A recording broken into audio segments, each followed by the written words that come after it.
Alex Duféhal, bonjour. Bonjour. Vous vous présentez aux élections législatives dans la circonscription du Nord au nom de Combat ouvrier. Ce n'est pas la première fois d'ailleurs, ce n'est pas votre première candidature aux élections d'une manière générale et à des législatives. Pourquoi vous présentez-vous cette fois-là pour ces législatives 2022 ? Oui, alors pour ajouter, c'est faire entendre le camp des travailleurs. Donc pourquoi ? Parce que ça ne va pas. La Martinique est divisée en deux. De côté la Martinique des riches et la Martinique des pauvres. Et les pauvres subissent la politique des riches, des capitalistes, des gros capitalistes. Bon, alors on se présente pour dire qu'il y a des grèves qui se font en Martinique, à la Poste et au NF, qui montrent que les travailleurs se battent contre les conditions de vie. Donc, il faut amplifier ces luttes-là, c'est pour ça, et c'est pour ça que je me présente, amplifier ces luttes-là, que ce mouvement se transforme en force politique. Et c'est pour ça que je me présente, pour dire aux travailleurs d'exprimer leur politique par rapport à la situation actuelle. Alors, vous dénoncez un certain nombre de situations, de conditions sociales et économiques en Martinique, mais quelles sont les 2 ou 3 propositions ou projets prioritaires que vous auriez si vous êtes élu député pour notre territoire, pour la Martinique, parce que vous seriez député de la Martinique, élu dans la circonscription Nord, mais néanmoins député de la Martinique. Voilà. Eh bien, ça s'articule en 3 thèmes. Contre le chômage, il faut la répartition du travail entre tous. Et pour aucune retraite, aucune pension, aucun salaire ne doit être inférieur à 2 000 € net parce que c'est le minimum qu'on peut vivre actuellement.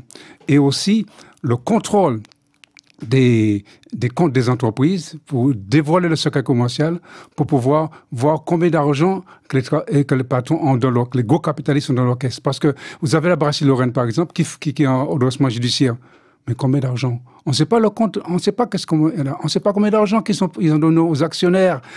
Bon, vous voyez, on ne sait pas. Et là, si on sait ça, on sera surpris de voir que l'argent dégouline. Et en plus de ça, ils n'arrêtent pas d'être subventionnés avec nos impôts.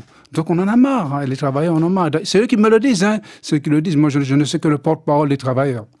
Alors, concernant la situation, les problématiques rencontrées dans la 2e circonscription, donc celle du Nord dans laquelle vous vous présentez, eh bien là aussi, quelles seraient vos 2 ou 3 priorités à mettre en œuvre si vous étiez élu député? Voilà, le Nord surtout. Les séquelles du colonialisme, les travailleurs, les ouvriers agricoles, les petits commerçants sont victimes des séquelles du colonialisme.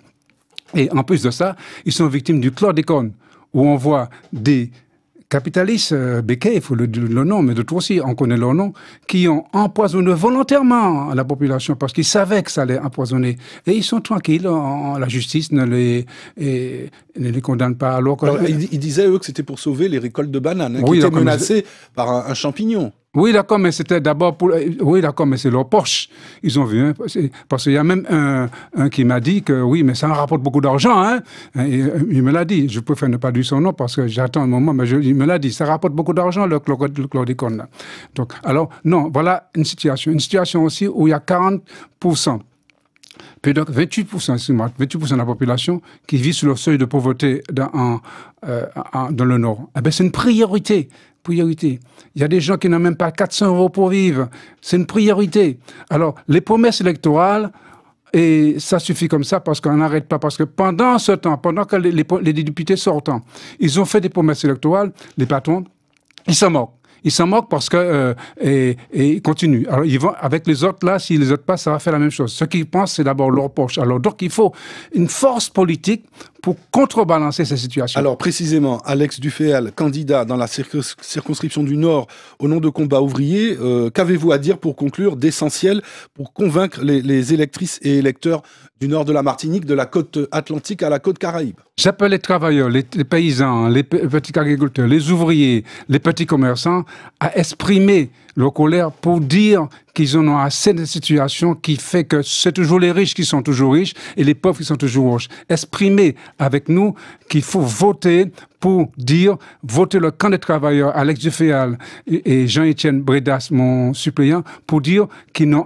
assez et qu'ils finissent un jour de constituer une force politique pour contrebalancer la situation. Voilà ce que l'on le dit. Il faut qu'ils s'expriment, il ne faut pas qu'ils s'abstiennent, excusez-moi. D'accord. Donc, je peux terminer pour dire, je répète encore une fois, votez pour votre camp, le camp des travailleurs, combat ouvrier, lutte ouvrière, le camp des travailleurs Et voilà notre situation actuelle pour faire exprimer notre colère par rapport à la situation. Merci, Alex Duféal.